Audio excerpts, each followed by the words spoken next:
welcome back, brother. How are you? What's going on? I'm doing good. How you feeling? You know, in the thick of the holidays, living. Excited to be back with you. That's all that matters. Right.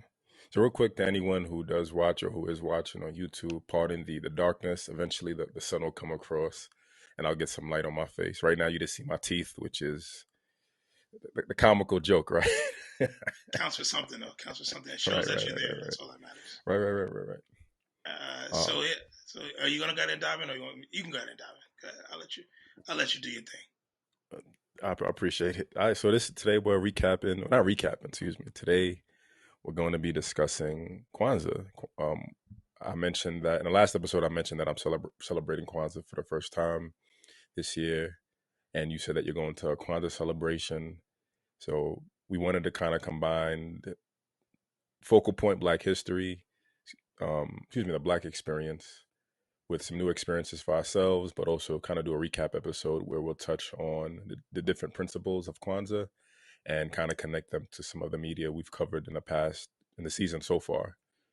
Yeah, excited to see what we both have learned. Excited to kind of interject our own new age perspectives into it, and see how it goes, man. See how it goes.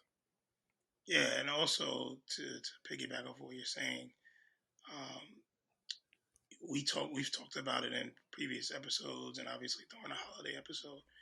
But this is going to be a more in depth conversation about a more in depth conversation about what we've learned, and it's throughout my research, and we'll dive into that. But throughout my research, people talk about it, and it's been spoken about in so many different ways. But it's going to be nice to be able to share our unique perspective. So excited to dive into that. Yeah, Uh, absolutely. but before we do, I know we were going to briefly touch on King Richard, the film King Richard. I know you've seen it. I just watched it. Would love to hear your thoughts first before I give mine because I am with movies. So All right. So King Richard stars Will Smith. He plays Richard. I can't remember if he has the same last name yeah, as Richard them. Is it Williams. Richard Williams? Okay, and that which is the father of Venus and Serena Williams, and it just tells the story of his dedication, his plan to make Venus the number one rated female tennis player, and make Serena the greatest tennis player of all time. I'm not sure if he said female or just tennis player of all time, but I'd give her both. Honestly, I'd give Serena Williams best. To me, I think she's the greatest female athlete of all time, and definitely the greatest female athlete of our generation. But King Richard just follows their plan of them growing up, living in Compton, and this their journey, and not having people believe in them, but King Rich is kind of still sticking to the plan, living in the hood and trying to raise daughters, uh, where you have, gang violence, you have threats of violence, you have limited perspectives, you have people who don't really believe in the potential of these young Black girls. And for me, it was clichely, it was a beautiful story. I'll start with that. Some things that kind of stuck out to me were I might have brought this up in the last episode, but just the duality of the experience. Right? Traditionally, the movies we've seen from the 80s and 90s, dealing with LA, dealing with Compton, dealing with blackness in LA, it's all rooted in gang violence. It's all rooted in negative, not negative, stereotypical portrayal of what the Black experience is. They've always felt very linear. I'm thinking about Baby Boy. I'm thinking about Menace to Society. Thinking about Boys in the Hood.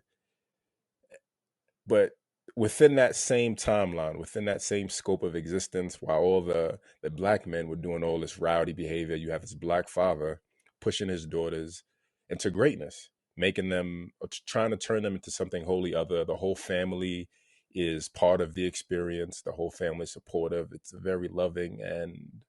um, very loving, supportive, and fair family.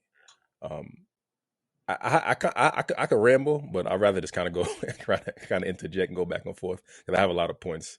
Yeah, no. So what were your early impressions on it? Yeah, I felt a lot of the same. I think the thing that really stood out to me was just how consistent he was throughout the entire process of getting to getting his daughters to the, to where they needed to be. Like he had a plan, and no matter what, nothing was going to stop that plan. Not even his wife. And it was just really it reminded me of books I've read, or it reminded me of people I've followed, celebrities or motivational speakers and so on that talk about so much about consistency, and then seeing it in a film, it was just really good and cool to see. And then the love his kids have for each other. There was no hate.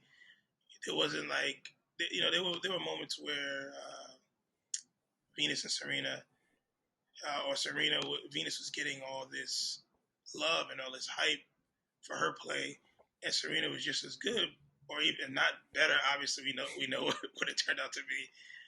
But Right, in the film, even when it was her low points, speaking more so about Serena, the family rallied around her, and it was just really nice to see. There wasn't any like it wasn't any just it was drama, but it wasn't drama in the way where you normally see in black culture or in a black family. Um, and I really really loved that. I loved how they all came together. How he always reiterated his plan, and he right, just continued to reiterate it throughout the film, and in different parts when someone would doubt him or someone would say something, he'd be like, "I've already thought this out. It's going to happen this way." right. And his family believed. Uh, so yeah, a lot of what you shared, I feel similar. It I thought about I'm thinking about like the first episode we did, right? We talked about masculinity, we talked about like Steve Urkel, Carl Winslow, and how men are treated or portrayed in how men have been portrayed in how black men have been portrayed in media. And here you have, we talked about Steve Urkel possibly like the most alpha male on the show.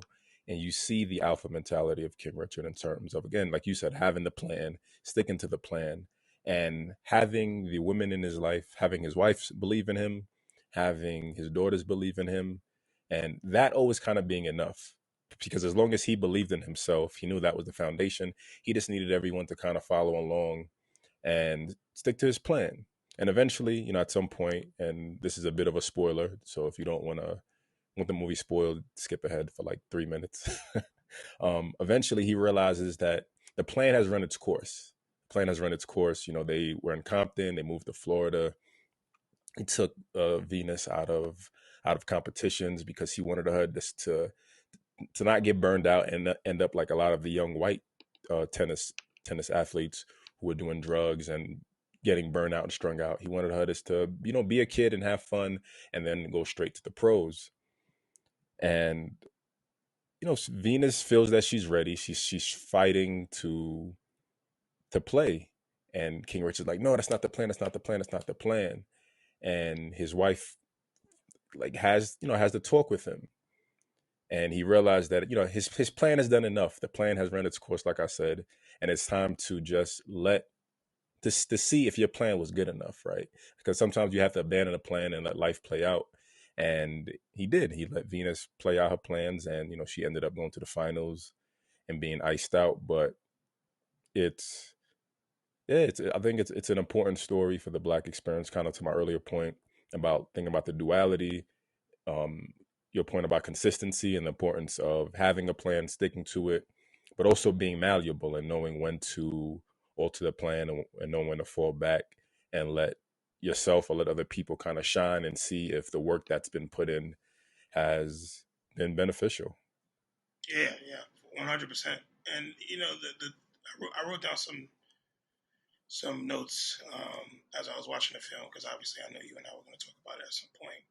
And once again, without giving it away, there's a point in the film where uh, the family has a big win, and the way they celebrate the win, he's not really feeling. So he gives them a bunch of exercises to just better understand the importance of staying humble. And I Right, right, thought right, that was like spot on, and it showed that no matter who you are, no matter what you succeed at, it's always important to stay humble. Um, and those life lessons that he taught his daughters was something that they were able to continue throughout their lives. Like I said, as we know who Venus and Serena have become. Uh, they've been able to push that tenfold. You don't see them. You don't hear them in a tabloid. You don't hear drama about them. You don't. They just handle their business, and a lot of right, the information and the stories that come out of their camps is all about uplifting young black people, young black women, young black girls. So I I was very very like impressed with how the storyline of the film took place and how he was just consistent. He was not gonna let anybody take advantage of his kids. You know, he also ended up raising three other children. So Venus and Serena uh, are his children, but the other three young ladies were from a previous marriage, and he was taking care of them as well. Um, right, and that was and it wasn't him by himself. So just to be clear, he played his role, but his wife also did her thing. right. And I really appreciated the fact that she got her flowers. Where they talk about how she helped Serena get to where she is more so than he did in some aspects because he was so focused on Venus. So it's very very very interesting how that family had a plan as a family. Yeah, he orchestrated and put it together, but they all had to play their parts in order for it to become what it became. So Right. So just want to, we mentioned Will Smith as Richard Williams, King Richard, but the mom is played by Audrey Ellis. That's Brandy Williams, and she's been in a lot of films. She's in Men of Honor. I remember her from Undercover Brother. She's in Ray, um, she's in Birth of a Lovecraft. Nation, The Mentalist. Yeah, yeah. So she has a long list also. Just want to balance out. And I guess maybe we can close up on this, but I like adding to your point how like they showed that it wasn't just him, right? Like there was a scene where they were in the kitchen arguing, not I guess arguing and having like a heated moment, and Audrey, I'm gonna get her name right, man. This is good. Brandy Williams was like, "Did you even notice that I fixed Serena's serve?" And he's like, what? He's like, yeah, I fixed her serve because you spooked her, and like psyched her out. So although the main story is about Richard and all the work that he's done, his plan, the mom was just as dedicated, and she was, while he's trying to hustle and connect with people. And I don't mean hustle like in a the traditional way, but this hustle in terms of connecting with people, hustle in terms of trying to project them and making the right connections with the right people. She's working multiple jobs. She's like really busting her ass to get the basics set for the family and keep them stable, but she's also making time to dedicate to the children's craft because she was an athlete also. And overall, I guess my last point is that it shows the importance of having a balanced family dynamic, man. It shows the importance of an I don't want to say nuclear traditional family, but it shows the importance of having balanced perspectives as a child. With we're in a different day and age, so whether it's father and mother, whether it's two mothers, whether it's two fathers, but having dual perspectives, I think it's important to balance out because one parent's supposed to balance out what the other parent is lacking, and vice versa. And it shows the importance of having that balance and the support system it offers.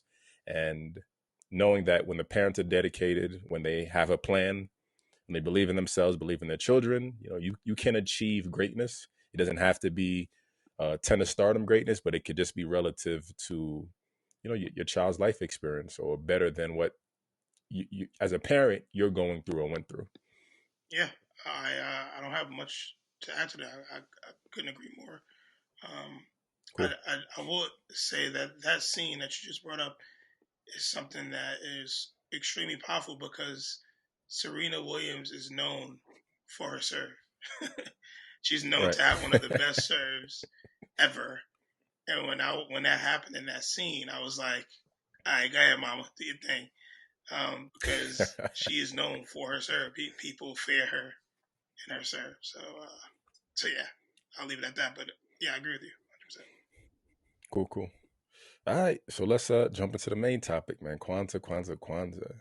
So I guess to start, like, what made you agree to go to the Kwanzaa celebration this year? Well, that's an easy answer. Come on, it was us talking about it. I've been invited No, to. no, I know it's easy. I've been invited to several Kwanzaa events over the years, but never took the time to educate myself on it.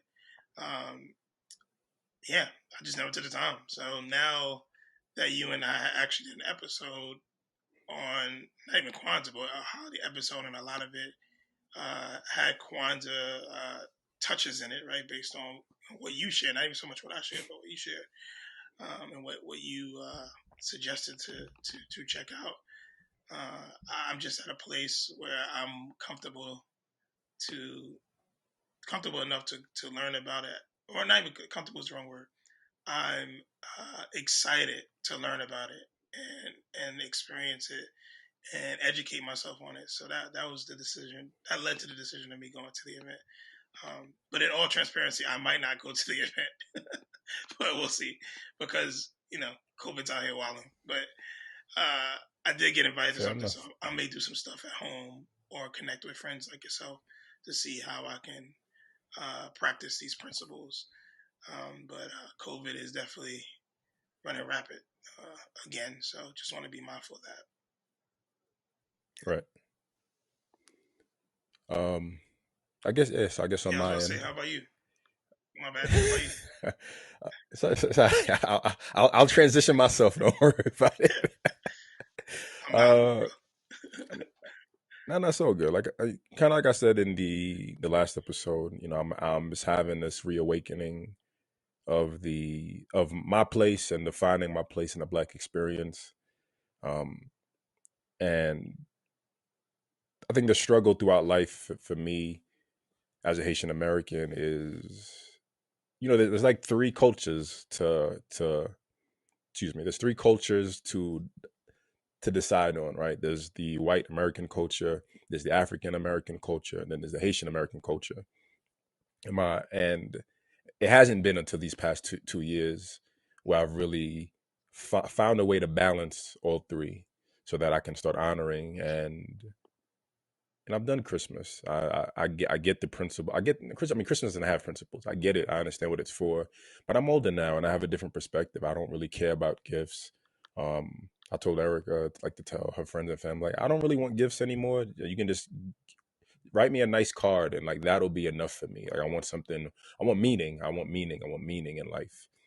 Um, like I said, that episode we had, the conversation on Clubhouse, it just sparked it.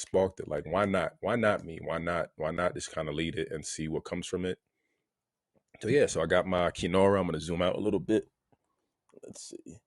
Got my Kinora set up. Got my Unity First thing I cup, saw. and I got my and I got my Haitian flag set up. Um, which I'll touch on when we go through some of the main principles. But I'll start with the history of Kwanzaa. I'm going to be pulling from a bit from Wikipedia and also from the official Kwanzaa website.org. So this is just verbatim from Wiki. Kwanzaa is an annual celebration of African American culture that is held from December 26th to January 1st, culminating in a communal fest called Karamu, usually held on the sixth day. It was created by Molana Karenga based on African harvest festival traditions from various parts of Africa, including West and Southeast Africa. Kwanzaa was first celebrated in 1966. That's the same information I have. Can I add to that? Yeah, you ain't gotta No, ask, bro. because you Just gave go ahead. Wikipedia. I don't want to shut down Wikipedia. But in addition to that, from No, no, no. what I've gathered through a lot of videos and things that I've watched, is that it was something that was created to help African Americans embrace the African diaspora through celebration. It wasn't specifically around, or isn't specifically around a specific religion. It's more of a cultural thing, and I think that's something that I personally always thought it was. I always thought it was like Kwanzaa has to do with a specific African religion, and Right. that goes back to me, which I always say. If you want to learn something, you have to educate yourself on it. Don't just assume. And I was definitely someone that actually did that. So I wasn't practicing what I preach, but now that just how you just stated it, that was so simple for me to go wiki, what is Kwanzaa, and learn exactly what that is. So yeah, just wanted to add on to that. Right. So it actually, which I didn't know, it was created after the Watts riot, and to add on to your point, as a specifically African American holiday.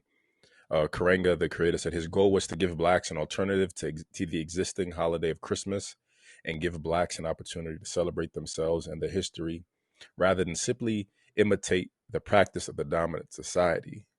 Um, and Kwanzaa derives from the Swahili phrase "Matunda ya Kwanzaa," meaning first fruits.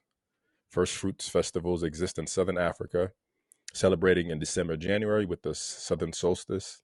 And Karenga was partly inspired by an account he read of the Zulu festival Umkosi Wak Wama. Shout out to you and these It pronunciations. was decided. I said Say shout it out to again. you and these pronunciations, bro. God, do you think, man? I, I've always been good with phonetics, man. I mean, writing is my thing, so like words and phonetics has always been a good Dig space it. for me. Um,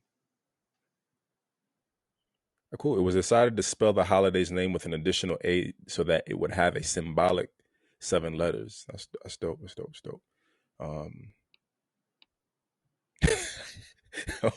so he said, Karenga said he believed Jesus was psychotic and Christianity was a white religion that black people should shun.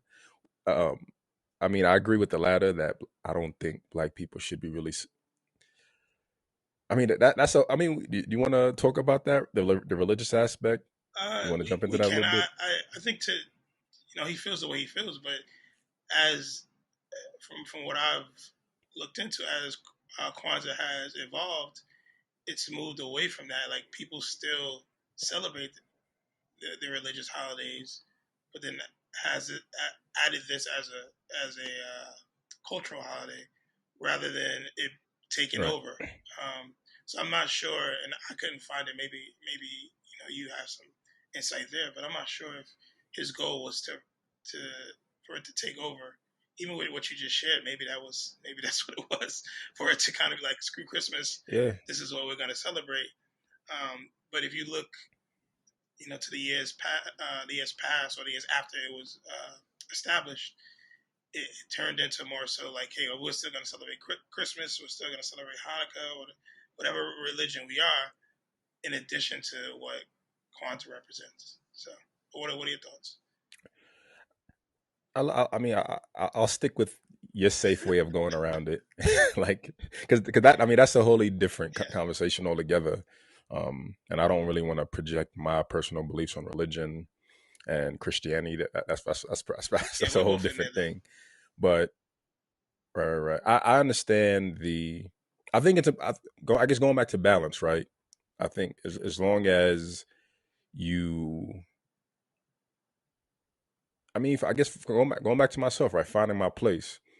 The religious aspect is the, like, to your point. Yeah, you know what? I totally agree with you. The religious aspect is Christianity, and if that's your thing, you celebrate that and you honor Christmas, but you also should honor the heritage and the culture that Kwanzaa Yeah, offers. Yeah, well, that's it. that's where I'm confused about this, because when we talk about media, for instance, we talk about, we did our episode around uh, our holiday episode. We talked about that everybody hates Chris episode, and how Right. they didn't celebrate Christmas, but they celebrated Kwanzaa.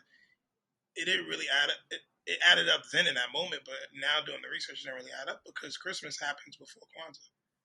So they essentially they still could have celebrated Christmas and then set up that week after for it to be Right. Kwanzaa. But in the episode, you clearly see Kwanzaa happening the exact same time Christmas is happening, which is something that Right. Right. kind of Right. screwed me up a little bit.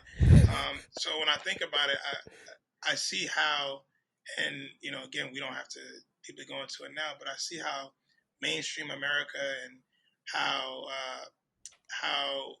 when you look at television, and I'm using this episode as my example, so sorry if other types of shows do it differently, but I'm gonna stick with the Everybody Hates Chris episode. You see how they kind of created a conflict, and really, it's not a conflict based on how it's set. Like it's set from the 26th to, so it doesn't interfere with Right. Christmas, but it also doesn't interfere with New Year's. Like it happens in between that time. So I was a little confused with kind of how uh, that show depicted it, and maybe other shows as well. But yeah. That's a dope perspective. I didn't think about that. And yeah, you're absolutely right, man. Chris Rock created this false conflict when he didn't have to. And I feel like we kind of touched on that. I can't remember the exact context or the exact wording we used when we talked about the episode. Um, but yeah, the episode doesn't make sense anymore. It doesn't make sense anymore. It doesn't make sense. Yeah, Yeah, that's well, it that's all can I it got. can be very. That's the thing about television, and they talk about it uh, even more through how uh, what is the doctor's name? Doctor Kaminga. What's his name? Karinga. Doctor Coringa, I Karinga. believe. Forgive me. How he talked about how he didn't want Kwanzaa to become this holiday where people are or companies are profiting off of it, and they're just creating things that to blow up sales. That's not what he wanted it to be. He wanted it to be very focused on Right. building. And we're going to jump into the principles, but one of the principles is very focused on economics and us and things like that. So I'm not going to jump ahead, but essentially with his mindset was like, hey, I don't want to commercialize this. I want us to celebrate it, but I don't want to go to Walmart and there's this, the Canora is in different Right. Right. Right. colors Right. and they have all different. He's like, that's not what it's for, and I can really appreciate that as someone who is very similar to you, trying to kind of find what fits for me, right? As a intellect or someone who is more spiritual than religious, and you know, I also believe you can be both. But once again, we don't have to jump into our personal how we because we have a very unique Right. Right. sense Right. on things, how we look at things. So, but yeah, that Chris Rock's thing kind of threw me off, and other shows that we watched as well. Yeah, for me, it really just feels about culture. Like to my kind of like tying into what you said. What the word that stuck out to me was just culture. Right? Christmas doesn't have a culture. Christmas is just buying gifts and opening gifts, and that's it. Right? It's this what month and a half long period of nothing that adds true substance to like our individual life experiences. And Kwanzaa, like think about the placement of Kwanzaa, right? The strategic placement where people spent, like I said, this month and a half, 2 months now, craze buying gifts. And granted, it slowed down because of online shopping, but and granted, that wasn't present in the 60s and 70s. But like you see the transition of the holidays and how the news articles, people being stampeded and dying, and then you mentioned COVID and things kind of dying down and things are less calm. Stores don't open on more stores are kind of being closed on Thanksgiving Day now, and or stores used to open at midnight.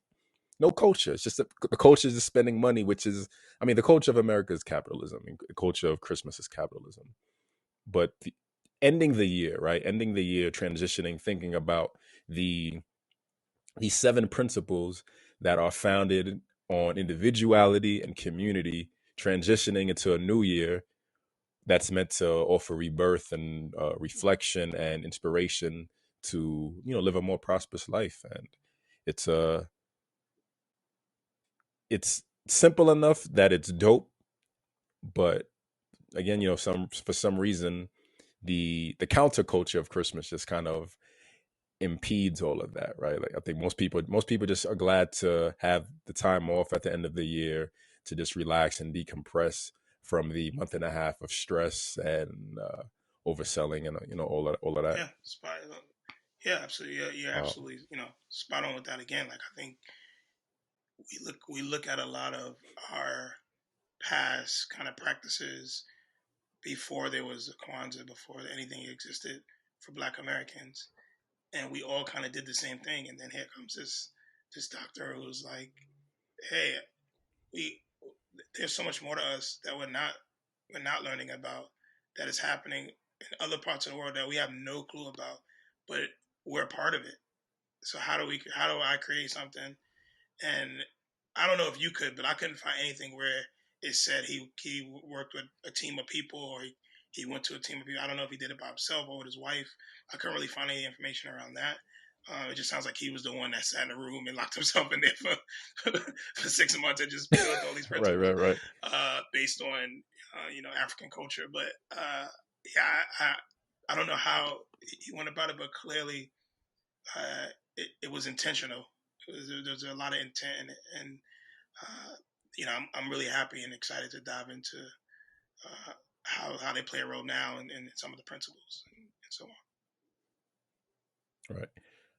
Yeah, I haven't seen anything about any group effort, so like you said, it seems like it was all solo work, which is even more inspiring, right?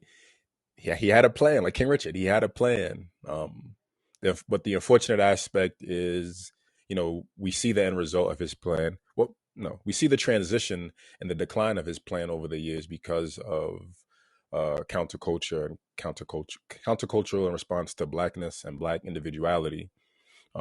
But here we are. What? How many years later is that? 40 plus, 40 odd years, 40 some odd years later. Not even. I'm about to be 36, so that's 60. No, I it can't was do in the math. Like, '60s. is it So my 60 years? mom's she was born '64. It's like 57 years, 55 years ago. Yeah, That's good. You see, I'm the English guy. yeah. You're If the it was in math it guy. I was in like '66. He that. created my mom's in '64, '7. So it's 55 years ago. Cool. Um. So yeah, here we are, 55 years ago, and we're hopefully trying to find a way to kind of keep this alive. So let's jump into the symbolism. Actually, so on the official Kwanzaa website, every year has a theme. So this year's theme, the 2021 annual Kwanzaa theme, is practicing Kwanzaa and the seven principles, ensuring the well-being of the world, which I mean fits with everything going on these past few years. Um, and it kind of feels like that's the standard for every year, the well-being of the world. Because if the world is doing good, then I'm likely to be doing good as an individual. Um, so symbols of Kwanzaa. So the primary symbols are Mazao, which is the crops. These are symbolic of the African harvest celebration and of the rewards of productive and collective labor. There's the Makika, the mat. This is symbolic of our tradition and history and therefore the foundation of which we build. There's the Kinora, which I showed. This is symbolic of our roots, our parent people, continental Africans. There's Muhindi, the corn. This is symbolic of our children and our future, which they embody. There's Kikombe Cha Umoja, the unity cup. This is symbolic of the foundational principle and practice of unity, which makes all else possible. And two more. Mishuma Saba, the seven candles. These are symbolic of the Ngozi Saba, the seven principles, the matrix and the minimum set of values which African people are urged to live by in order to rescue and reconstruct their lives in their own image and according to their own needs. And lastly, Zawadi, the gifts. These are symbolic of the labor and love of parents and the commitments made and kept by children. We kind of talked about like gifts, and like most of the research I've read is that Kwanzaa is not about gift giving, but children are occasionally given gifts that are meant for like inspiration and growth versus just consumerism gifts. So it was dope to kind of to find that information and go through all the different layers and aspects. I have my mat. I have my Mikaka, Mikaka, okay, Makeka. I have my Makeka, I have my candles, I have the Kenora, I have the Unity Cup. And just kind of, we have like a placemat. Erica like did a nice design on the table. So we're just kind of trying to style it and give that full feel and symbolism of what the tradition and Yeah, culture there's two represents. things that popped into my head while you were sharing that is one thing that it's been really pushed through what Kwanzaa represents is the importance of individuality and doing it your way, right? And how you celebrate it. Right. Yes, you have these principles. Yes, you have uh, these symbols, but essentially how you celebrate, how you create those, how you look at them, they're like the blueprint to how you celebrate to your individuality with your family, with your friends, and so on. So that's something that I really love about what Kwanzaa represents because they make it very clear that like every Kwanzaa celebration is different. Everyone's is different. So that's the first thing that you shared that I thought was really great. And then the second thing is pretty much every aspect of Kwanzaa is focused on representation. It's something that it represents something that has a form of representation with it. And it's not specifically just where we are as, or it's not specifically around just the African side of things. It's also around uh, what these principles represent, and like we keep saying, we're going to jump into them, but it's all about representation. I think you think back to 1965, 66, when all these things were happening, and you think now in 2021, 2022, we're still going through this as a people, as a black people, trying to find our identities, Right. trying to do a better job in gaining and earning representation and being represented correctly as the great people that we are. And that is another thing that you were saying. This represents this and this represents that. Those are things that popped into my mind as you were sharing. Yeah, it's what really stood out to me, and like one of the things that I loved, like kind of going through the official website, was the idea of individuality. Because I'm an objectivist, and objectivism is rooted on the individual, right? The core of objectivism is fulfilling your own selfish needs and purpose and goals and drives, and knowing that through doing that, the next step automatically benefits the community, automatically benefits the cultures, the communities. Rather, it benefits the overall human experience, but it also benefits the communities and cultures that you're a part of. So that's something that kind of stuck out to me. And there was one thing that I saw on a website. Um, so I'll pull that up. Actually, hold on. Let me see. So there's a preparation. The preparation is mostly about guidelines and the ways people should be practicing Kwanzaa. And one thing stood out to me, and I was like, I felt some conflict. So the first preparation is you should come to the celebration with a profound respect for its values, symbols, and practices, and do nothing to violate its integrity, beauty, and expansive meaning. Um, I'll do the third one, then the second one last. The third one is you should choose the best and most beautiful items to celebrate Kwanzaa. This means taking time to plan and select the most beautiful objects of art, colorful African cloth, fresh fruits and vegetables, etc., so that every object used represents African culture and your commitment to the holiday in the best ways. The second one was you should not mix the Kwanzaa holiday or its symbols, values, and practice with any other culture. This would violate the principles of Kuji Chagulia, self-determination, and thus violate the integrity of the holiday. So when I read that, like I have the Haitian flag next to me, and I've been saying that the goal is to celebrate Kwanzaa for me, but it's also to find a way to connect Kwanzaa with my own personal experience, and for me, that's the Haitian American experience.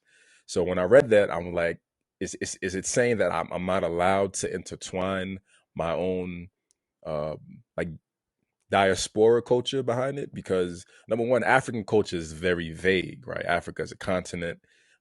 I mean, 54 different countries in Africa. So it feels very vague. By reading it, it feels vague to hear, celebrate African culture because there's so many different aspects to it. I'm I'm two cultures removed from African experience.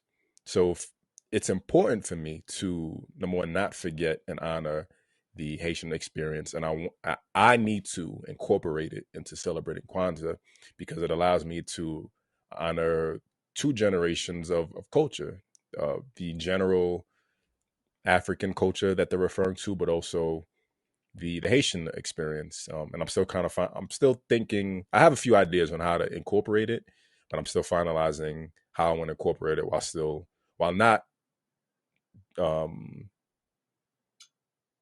I guess, not overshadowing or taking too much away from what Kwanzaa is within Yeah, itself.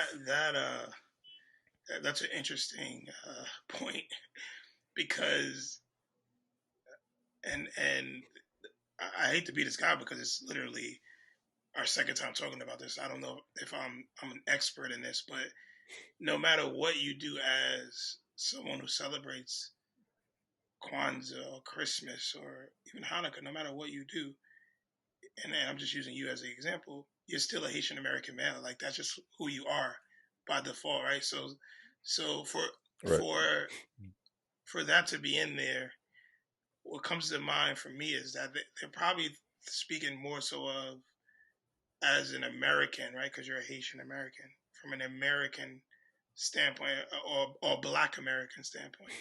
But no matter how you celebrate it, if you celebrate it with, I don't know, one of your Jewish friends, that is still something that's rooted. Kwanzaa is still celebrated by someone who's Haitian American and someone who is Jewish. And I think that's something that, uh, Right. you know, if this doctor sat in a room for 6 months and wrote this, can't get it all right. So, Right. Right. there Right. will. Right. Right. I Right. think there are always areas to to break down and interpret things, but that's why we have discussion. That's why we have understanding. Um, and it's also another thing I couldn't find, which maybe you could find as well when I was researching, is before I say this, I'm gonna preface this as it may exist, but I just did not see it. A a leader in a black community or someone in the black community who is pushing this, who's having these conversations. I did come across museums around the country, some specifically focused around Black Americans and Black American history and so on, and others that weren't focused on celebration, but where the Black American leaders, the Jesse Jacksons, the Al Sharptons, maybe they are talking about it, but I've I've followed them throughout my years and haven't seen it. So who is the subject expert in this to be able for you to be able to send an email and be like, or reach out to and be like, hey, I find this conflicting. Let's discuss it. What are the thoughts? That's just something that me being who I am and the type of communicator I am, I would love to have that type of conversation. But I hear you loud and clear. Your point is spot on. So yeah. Right. Yeah, I was thinking about, so like to your point, I was thinking about kind of like what Ty said in terms of what Ty said in the clubhouse, which, like I said, sparked my desire to be like, let me be that individual to kind of do it for myself. And I think the overall, I think one of the limiting factors of the Black experience, right? Like you talked about who's going to be the leader, is looking for a leader or needing a leader, right? If historically we look at the Black experience, I mean, you look at the assassinations, most notably Martin Luther King Jr., Malcolm X, Medgar Evers, um, any Black person who ever stepped out of line Fred of what Hamptons and so on. the Yeah. dominant oppressive white culture. Right, right, right. Anyone who tries to lead loses their life in some capacity, right? Or they're betrayed. And like one of my beliefs, or one of like the new age thoughts I've had in the past few years, is we don't see that anymore. We don't see any individualized leaders in the Black experience, because history tells us what happens to them. And I think what the Black experience needs more of is, respectfully to you, less focus on who's going to lead, and again, focused on the individual, right? If this is something that's important to me, then I need to do it. I don't need anyone to lead me. I don't need anyone to guide me. We have the internet. Like we Yeah, both did our research, right? You pulled from different resources. I pull from different resources, and our individual responsibilities is to honor the source, but also implement it and curate it and cultivate it into our own unique individual experience. And I think that's what the focus should be. How do I make this personal to me while honoring the culture and tradition? I think yeah, I think that yeah. No, needs I to be agree with more of you. the I don't. focus. I'm aligned with you there. I think for me, to be more specific, I mean around uh, guided principles around something that once had a founding father, a founding leader for it, to be able to dissect it and get a better understanding of thoughts. So I was talking more so about, I believe you said Right. the second thing you shared, how you and I are discussing it and giving our interpretation around it. But it would be nice to hear from the horse's mouth or somebody who is essentially an expert in that space. Um, so that's what I was talking about. But I do agree with you Right. 100%. I think that's important as well. Got it. So let's jump into the seven principles and the actual practice of it. So one of the first things that I found, which I thought was dope, is that is greetings. So the greetings during Kwanzaa are in Swahili. Swahili is a Pan African language and is chosen to reflect African Americans' commitment to the whole of Africa and African culture, rather than a specific ethnic or national group or culture. So another thing that could have kind of stuck out to me was Kwanzaa is focused on the African American experience. And I forgot what you said earlier. Yeah, you brought up the fact that, again, I'm Haitian American, and if I was born in Haiti, I wouldn't know about Kwanzaa. I wouldn't care about Kwanzaa. There would be no desire to celebrate Kwanzaa, because my I have a direct connection to my culture, because I'm born in my motherland, right? Eventually, Africa loses its significance. Not it doesn't lose. Eventually, the Africa's energy as like my base and my motherland is dissipated because of the centuries of Haitian roots that my family have laid out in Haiti. So I read through it and I'm like, it feels not dismissive. It feels like it excludes the West Indies, Caribbean. It's supposed to be for the diaspora. It's supposed to be for everyone who has roots tied. Well, not everyone, because civilization started in Africa. It's supposed to be founded in all Black people, race Black people who have roots in Africa. But a lot of the language hasn't been updated to include, like I said, West Indians. So if it feels dismissive, it feels non-inclusive, which adds on to me saying, okay, well, like I'm gonna include myself however I can, because the African American experience, I don't define I don't solely define my Yeah, but experience as the that's African exactly the American point experience. I was making previously, right? If you had somebody who, and again, Right. I don't want to take away because there may I've been looking into this for the last 2 weeks, 3 weeks, um, but if you had somebody who is is is the goal to like when it comes to Catholics, you have what the Pope like it just I think Right. it maybe exists, maybe there's someone you go to and you talk to them about it, but these conflicts are realistic and real conflicts. In addition to that, we evolve, we elevate as people. So what we were in 1966 is not who we are now. Yeah, I brought up earlier around representation, but there's so much that has happened for us positively, and that has enhanced us as a people. And When I say us, I say talking about black people. We always like to identify that. um, so I think it's a great point. Who's to say that Kwanzaa can evolve or it doesn't have the ability to evolve? Who makes that decision? But it also it kind of double edged sword because you bring up another good point that based on what the principles represent and based on what the or what Kwanzaa represents, you technically can create your own, make it yours. Doesn't matter where you're from. It doesn't matter, and Yeah. that's what I mean. There's a lot of overlap where it's Christmas or Kwanzaa or Christmas and Kwanzaa, and then you know African American versus Haitian American versus Caribbean. Like there's so much that I think is very conflicting. But on the flip side, it's like I can control this. So I think you hit on both points and both sides for sure. Appreciate it. Appreciate it. So the general greeting is Hibarigani, which means "What's the news?"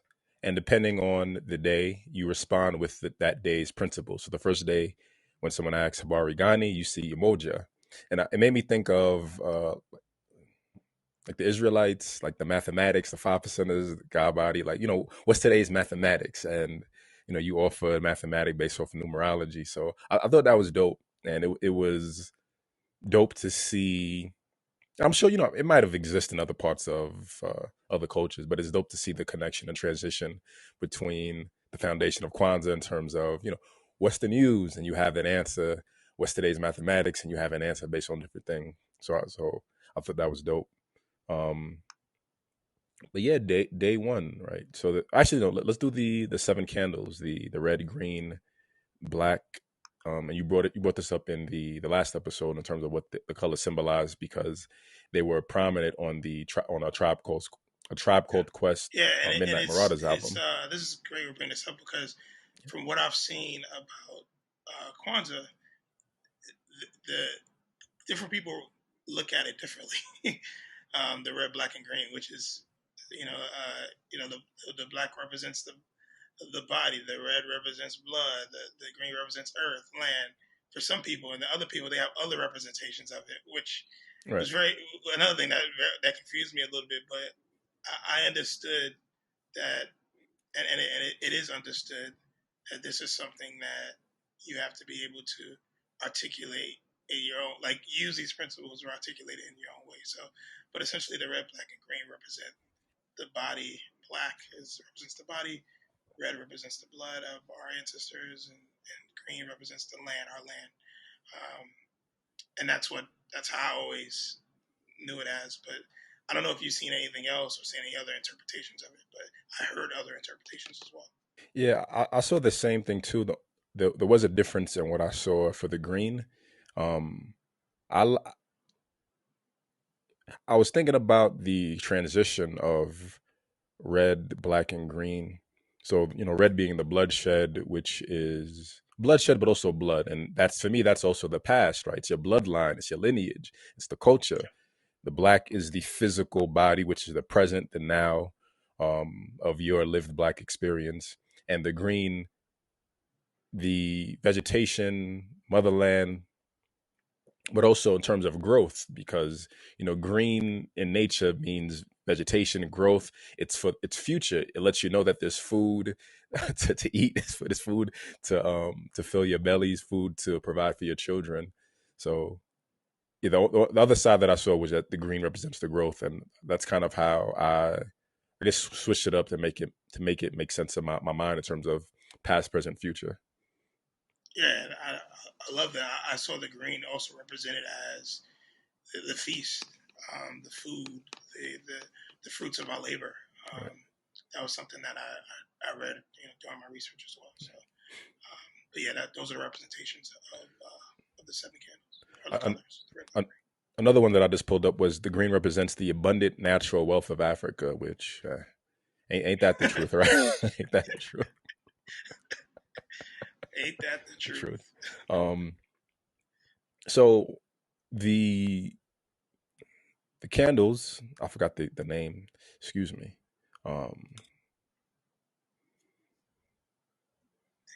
Individual Oh, you names for talking the about the candle holder, the Kenora? no, the individual name for the candles. The seven candles. Oh, The Mishuma Saba. I sounded more Japanese than Swahili, but, yeah, or Mishuma maybe Saba. Mishuma Saba. Yeah. The so you the lighting, you start with the black in the middle, and I'm gonna kind of go through it based off of how I just interpret it in terms of past, present, future, because the body is the foundation. Because the body, the physical, is you in this present day and time, and then you light them from left to right, and you alternate. So on the far left corner is the you light after you on day one you light the black candle. Day two, you'll light the red one. Day three, you'll light the green one. Then you'll go back and forth until all seven are lit. The first day is Umoja, which I've also seen as Umoji, but it represents unity. And what we want to do is kind of incorporate some of the media we've discussed in the season so far, and kind of connect them with the seven principles to, I guess, kind of expand on them or just offer our own perspectives. I have some, and I know you have some also. So, what stood out for you in terms of unity, Umoja? Yeah, well, tying back into some of the episodes we did or we've done, I feel like there was something in pretty much every episode that touched based on that.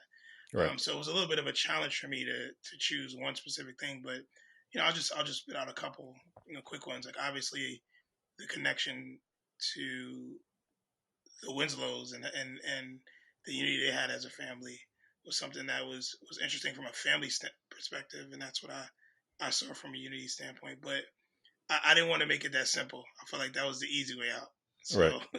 So so I looked at just other things that some of the other episodes we did, and um, one that the one that really got me, well, that I wanted to that I felt made the most sense was how Dear White People, how they came together, and and uh, overall how that film pointed out so many different uh, cliches, right?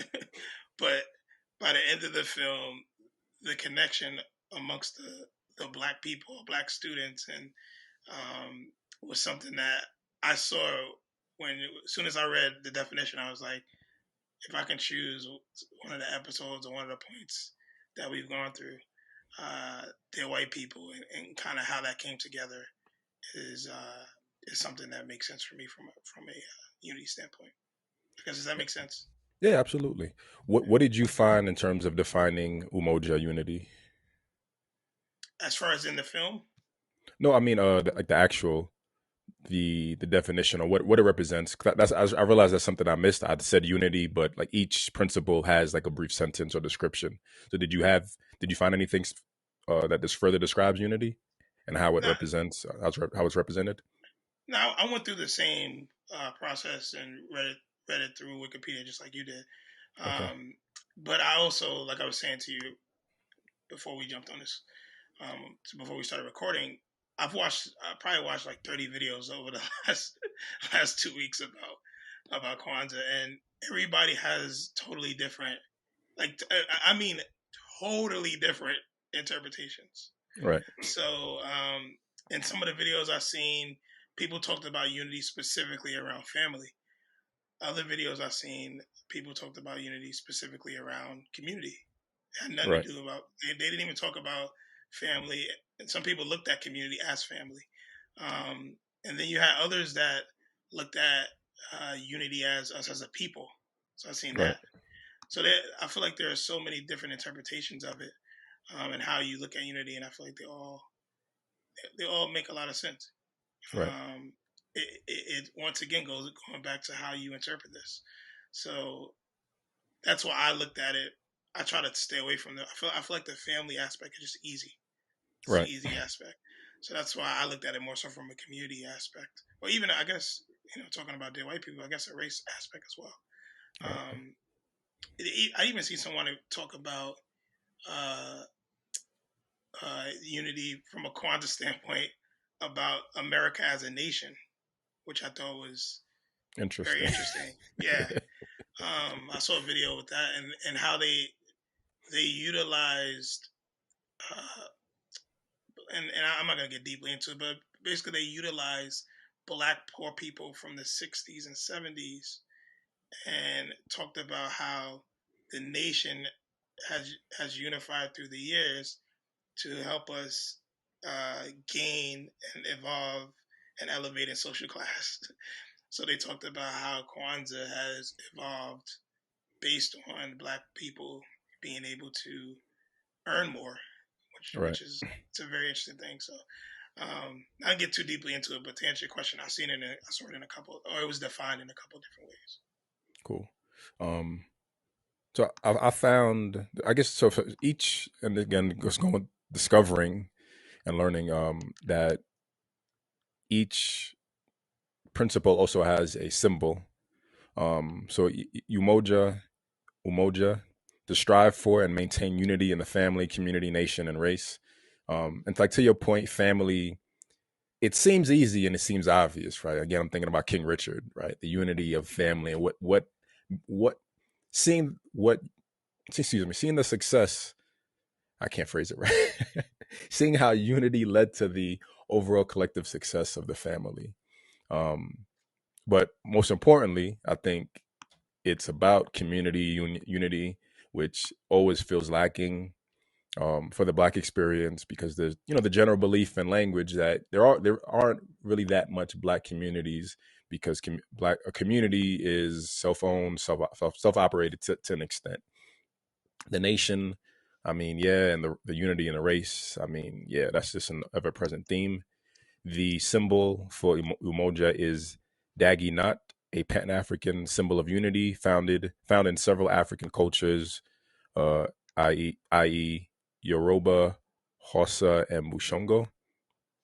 And when I thought about unity, I thought about a different world, and just the thinking about college and the diversity of college, the diversity of the characters, the diversity of how many different aspects of Blackness was represented in a different world, and they were all connected. They all had they had their sub communities, but they also had their collective community. And regardless of the tiffs and taffs and fights between individual people, the end goal was to stay unified.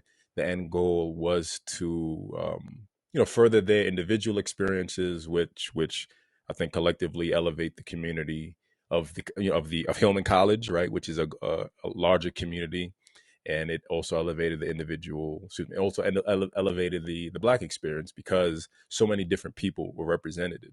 Thinking about Whitley being this. I was gonna say high yellow. I don't know if that's offensive, but Uppity. being a fair skinned, boule, light skinned Black woman. You have Freddie, whose name we forgot, and just thinking about how quirky and unique she was, right? In terms of representation, you don't really see that much. But just thinking about Dwayne Wayne being the nerd, smart geek, Steve Urkel of the show. I mean, granted, I think it predated, but just the unique characters, man, and they were all unified for representation, which I think is important. Yeah, I definitely thought about a different world too, and I said again, I think there's something in every single episode we did that you can pull based on what uh, unity represents. Right. That was that. I agree. Like that makes so much sense. Cool. So next day is Kuji. Do you want to do any of these? I mean, and not an issue if you don't. I'll stick to like you. You've been doing a great job. You know me. I'll murder words. Uh, All right. so no, I do not. Fair enough. Fair enough. All right. So the second day is Kuji. Actually, so how about this? Right? Why don't you do what's the word, and I'll and I'll answer with the second day. What's the What word? What was do it? you mean? Remember when I said that the greeting is a greeting, Hibarigani, and I'll answer it with what the day is. How about that? Let me see. Where am I looking? Is that what you sent me, or am I just saying that? You're just saying it, Hibarigani, and then I'll answer with the respective day. Okay, Hibarigami. Gani with an N. Hibarigani. Cool, got it. All right. So the second day is self-determination, which is Kuji Chagulia, to define ourselves, name ourselves, create for ourselves, and speak for ourselves. And the symbol is Ahenwa, the Akin throne, symbol of national identity, cultural groundedness, and rightful governance. And I thought about Fresh when I thought about Sub Kuji Chagulia and his drive to kind of like King Richard, right? He had a plan. I like how everything is going back to King Richard. Fresh had a plan. Fresh had a plan.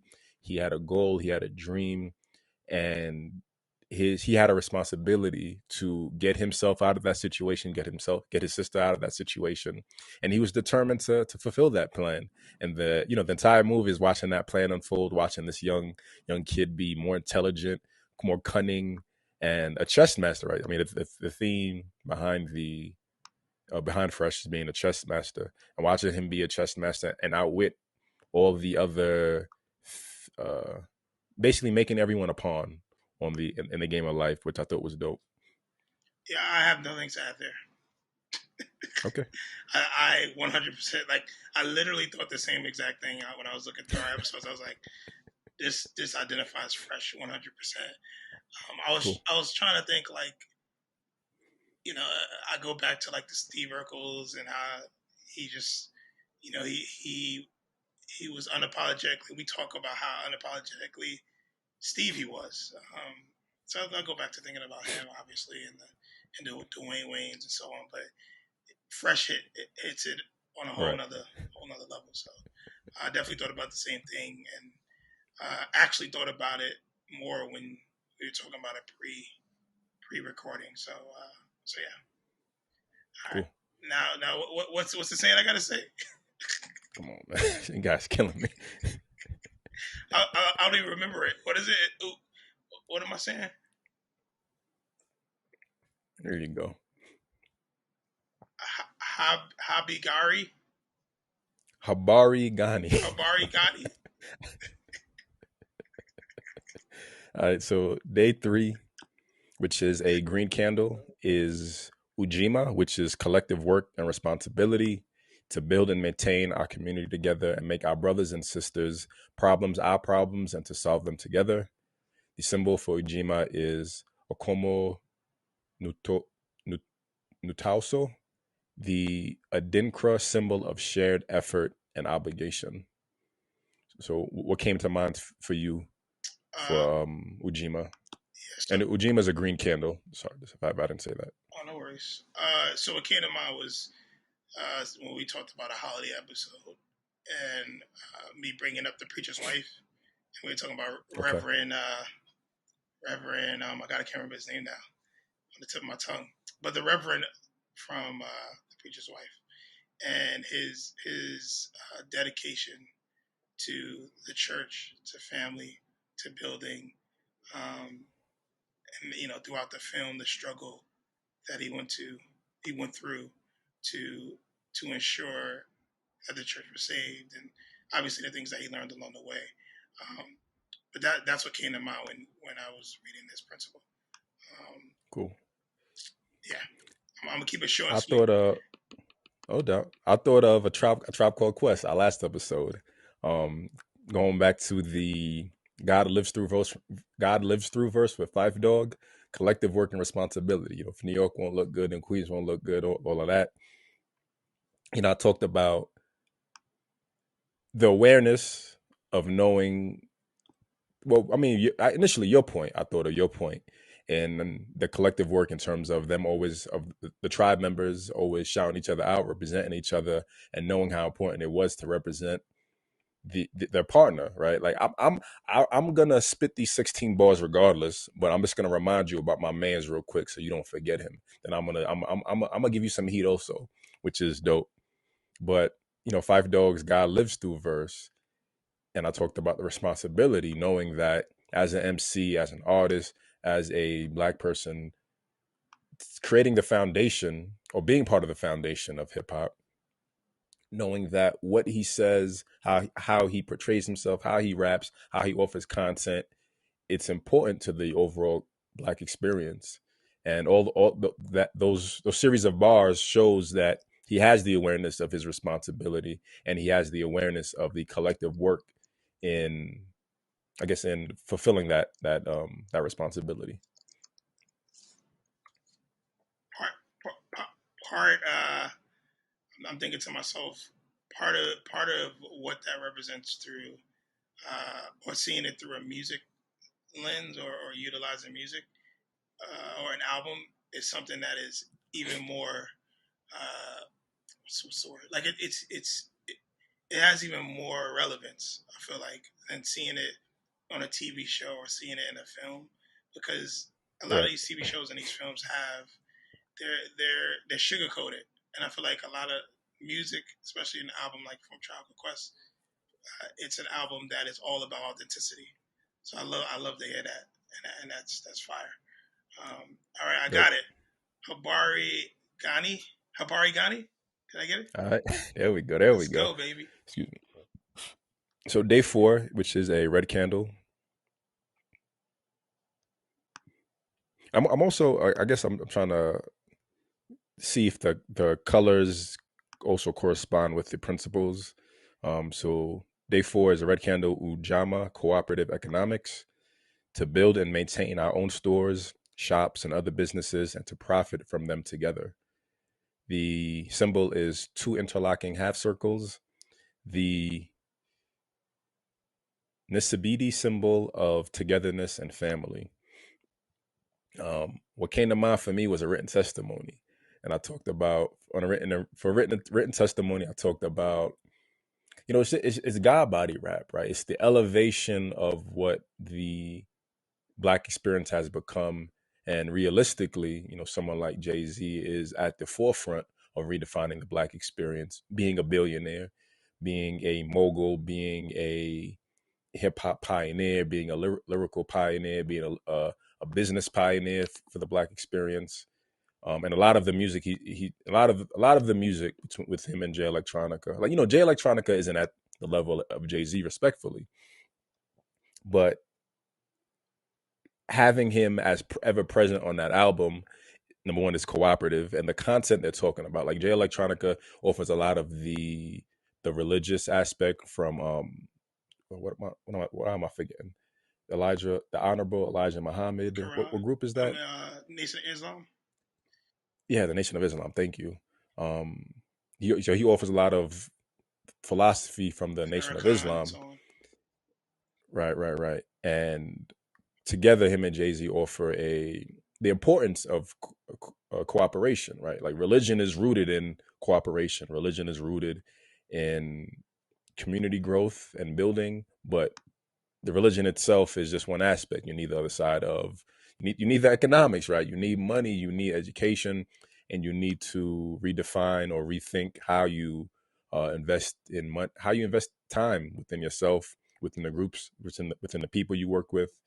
Because cooperative economics, going back to capitalism, money is the root of the American experience. So the hopeful goal, right? The ever present goal is Black people working together, collectively working together finance finance and, I guess, redistribute the investments and time to redefine the Black experience. And money is the leading factor behind that. Yeah, bro. Everything you said and more. So I felt exactly the same way when I was looking at this principle. I literally thought about Jay-Z, 444, and just the education he was giving us almost on every track. But around around money and around wealth and around growth and around family. Um, so yeah, I hate to say it, but I really don't have much else to add to it other than, a written All right. testimony. Obviously, it's a part of that collection. But for me, Jay and what he was saying at 444 was spot on with this principle. So Right. uh, Habari Janari, Habari Are you Gani. doing it on purpose? Are you nah? Are you doing it on purpose now? I'll stop. It's not. Come on, man. Nah, yeah, like, like respectfully, show some respect, bro. Come on, man. Like we're trying to respect this. Come I'll on, stop man. messing with you. Come on. Habari Gani. All right. So day 5 is a green candle, which again represents growth and or vegetation or richness of the motherland or Africa. And day five's principle is Nia, which is purpose, to make our collective vocation the building and developing of our community in order to restore our people to their traditional greatness. The symbol is the hieroglyph Nefer, ancient Egyptian symbol of beauty and good. What came to mind for you? Yeah, so this one was interesting because as I told you before, I didn't really go through them all. I chose like 3 of them, and this was one of the 3. Uh, and what came to mind was this podcast. It was the work Okay. you and I are doing, and I find purpose, and I'll speak for myself. I find purpose in uh, having these conversations and dissecting these forms of media when it comes to the Black experience, and leaving our conversations and leaving our each episode with something that I didn't have previously, which is a better understanding and an insight on on something I looked at one way, but with your point of view. Um, and then I find that I end up talking to other people outside of it about it. Right? I have conversations with other people in the real world whereas I don't know if this is the fake world, I guess the podcast world, but the type of conversations that Right. we're having here are extending to conversations that I'm having with my dad or with other people. Um, and I think that's giving me purpose in what we're developing. So what came to mind with this particular principle was what you and I have been doing these last, was it 6 months? And the people that have been a part of it and given us their insight and being able to hear how they're impacted by it and how it's bringing them to new heights and opening up their minds as well. Um, so yeah, that's what came to mind for me. I love that. That's dope. I didn't consider that at all. Yeah. Um, I wish I had, because I probably have more insight. But yeah, that's definitely dope to consider. And it is a mutual feeling in terms of purpose, and as much as it's for me. I mean, I talk about things being rooted in self. I know that it's rooted in fulfilling my purpose and figure out my purpose.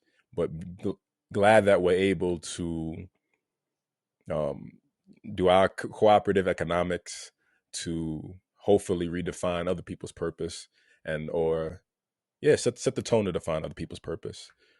What connected to me was Lionel from Dear White People, and I was mostly thinking about how Lionel was always he was the anomaly in Dear White People, because he didn't quite fit into any particular space. He was still trying to figure out where he belonged and who he was. And I guess that, maybe it's me projecting also and kind of feeling connected with that. So the goal for Lionel was to figure out his purpose, to figure out what he wanted to do, who he wanted to be, how he wanted to be represented, which house he fit into. Um, and by the end of the movie, he finds that through doing work and doing through his own self determination. He finds his purpose, and being a writer, being able to offer unique perspectives that people may not have the time to experience on their own, but they're willing to read about it. I think it also helps people kind of fulfill their purpose, which, like to your point, the podcast we're doing, right? People may not have the time to research Kwanzaa. People may not have the time to watch these movies, but the conversations that we share, the conversations that we have on the podcast, on the clubhouse, it might spark an idea, right? If you listen to 5 episodes and it sparks one idea, that's good enough, and that's potential, and it's potential to increase purpose and redefine the experience. Yeah, 100%. Okay, Habari Gani. So day 6 is Kumba, which is creativity, to do always as much as we can in the way we can in order to leave our community more beautiful and beneficial than we inherited. The symbol is the 7 vibrations of divine creation, the Dogon symbol of creativity. And what came to me was Steve Urkel and just thinking about, I think out of all the shows we watched, Steve Urkel from Family Matters. His symbolism, his symbolism is being a creative, being a genius, being an inventor, and knowing the importance of innovation, right? Technological innovation leads to social innovation, leads to cultural innovation, and Steve's ability to create. I mean, Steve could probably create anything he wanted. Granted, down the line, he just creates. Like, you think about the potential, right? Steve has this potential to create anything in the world, but all he does is create an alter ego so he can get the girl. That's just sad. It's sad. It's sad. It's sad. Like that. That's the it's comically sad, right? Like that's what his effort goes into, right? They create a storyline where that's where his effort goes into it. Steve doesn't solve world hunger, right? He doesn't fix the hole in the ozone layer. His greatest achievement is Stefan Urkel, or alter ego, just to get a girl. That's fucked up Yeah, symbolism. but hey, if you can save the But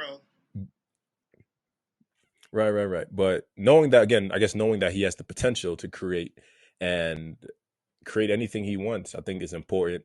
And it paves the way for the future generations of creatives and people who want to um, offer new perspectives and experiences for the Black experience. yeah, man, I love that perspective. For me, it was, and this is maybe a little off the cuff, but for me, it was Debbie Allen, who was a producer director for A Different World. Um, when I thought about how you and I destroyed season 1 of A Different World because it just didn't have, it wasn't rooted in a culture, the storylines or blah, Right. and it wasn't a terrible show, but it wasn't what we expected the Black experience to be. To then seeing what season 2 and beyond became, and all the rich culture that was in it, all the colors, all the energy, the cast and crew, and it's not all Debbie Allen, but she played a prominent role in that. And when I thought about creativity, I just was thinking about some of the incredible episodes that you and I discussed over and over again, just about history and about growth and personal development, and it just, we went from hating season 1 to like falling in love with this show. So Right. Debbie Allen, who isn't a character on the show, she's just one of the producers, and she's directed and all that. But her influence was something that popped in my head when we were going through this, when I was going through this principle. That's a dope perspective, man. Let's see. Hibarigani. All right, day 7, last day, which is the last green candle, and the last principle is faith. Imani, to believe with all our heart in our people, our parents, our teachers, our leaders, and the righteousness and victory of our struggle. The ancient Egyptian double symbol of the Ankh, life, and Jed pillar, stability, endurance, serves here as a symbol of steadfastness and commitment to the good, the right, and the beautiful in life. Yeah. So yeah, obviously I didn't go through all the principles, like I said, but this one, once I knew we were going to be touching base on this, a written testimony popped in my head with just all the points, and there was a lot of, I guess, symbolism, you can say, I guess, was in it as well, but just how Jay Electronica put together the album, and a lot of the intros and outros that tied into the music as well. Obviously, I can look at a preacher's wife as well, is another thing, or anything around the holiday time and Christmas. But that was something that popped to my head around faith, was that particular part. Cool. So it's interesting. Like I didn't go through the exact like the excuse me. I didn't go through the exact significance meaning of faith. Um, and for them, it's about piece of people, parents, teachers, and leaders. So what stood out for me with faith, I thought about the Rugrats Kwanzaa episode, Yeah. and I thought about that because it was having faith in the future generation, having faith in our children, because they're I think they're more important, right? Like we talked about during the holiday episode, that we grew up seeing Kwanzaa episodes here and there. Right? Regrets Kwanzaa was in our, I think came out like in our teens. We've,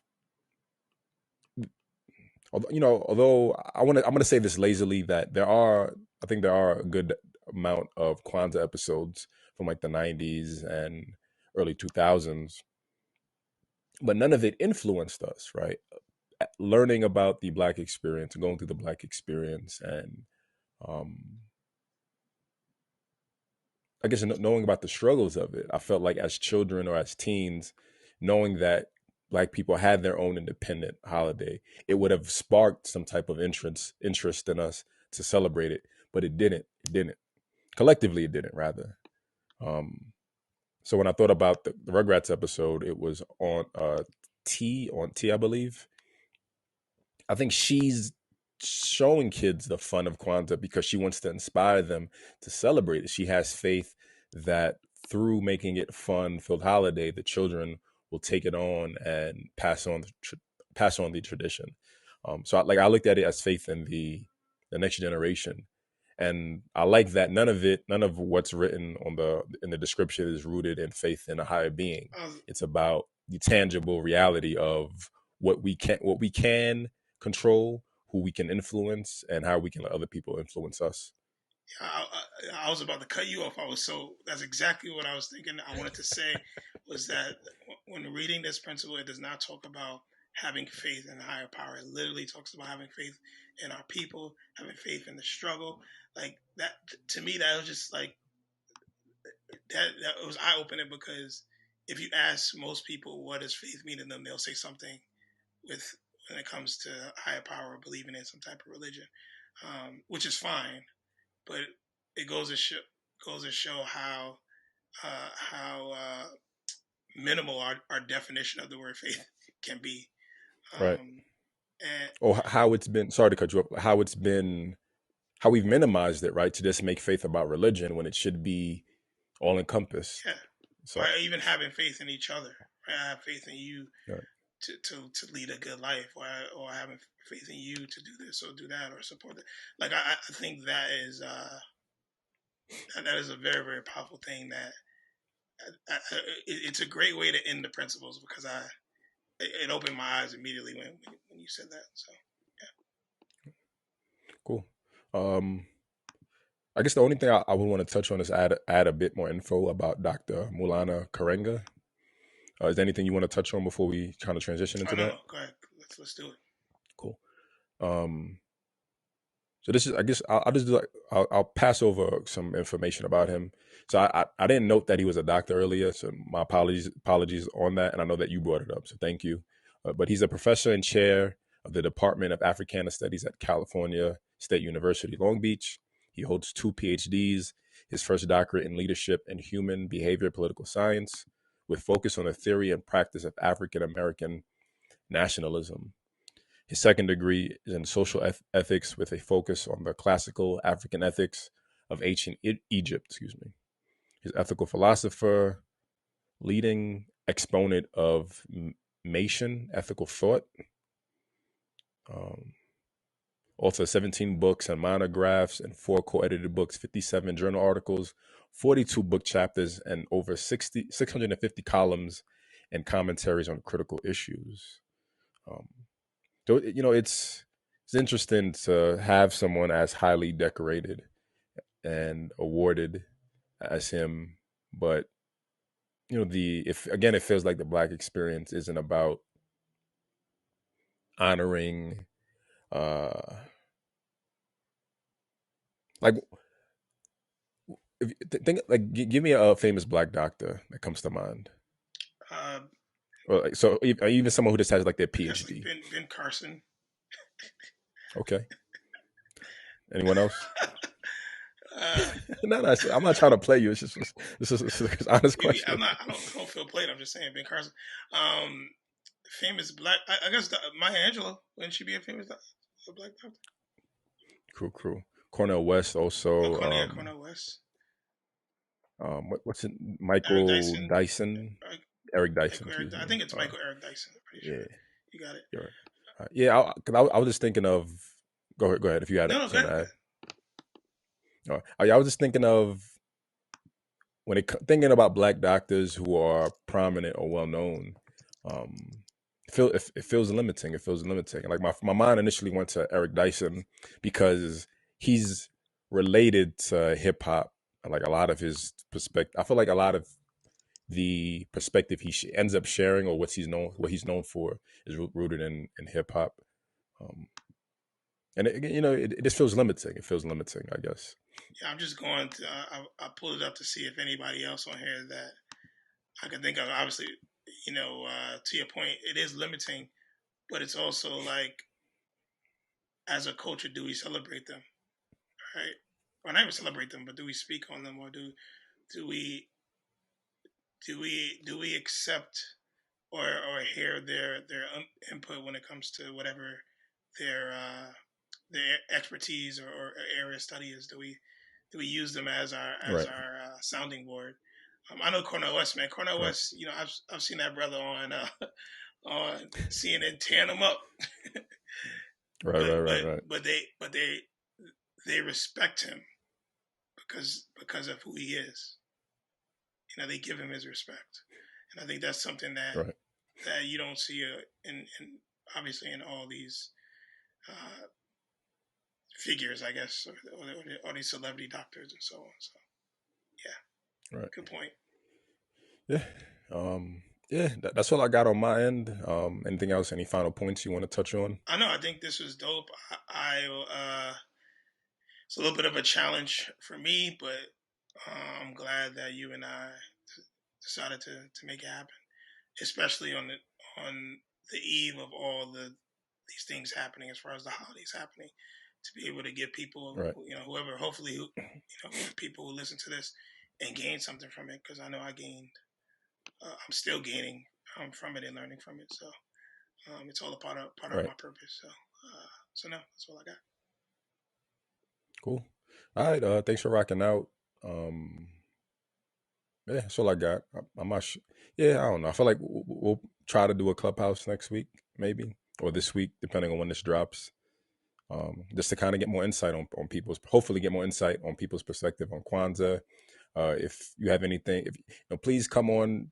I'll post it on social media, or times you'll post it. So please come on and challenge us. Please help us expand on our perspective, and yeah, help us. I mean, part of the work of this podcast is helping us redefine and reshape the Black experience. So we need other Black people to do that.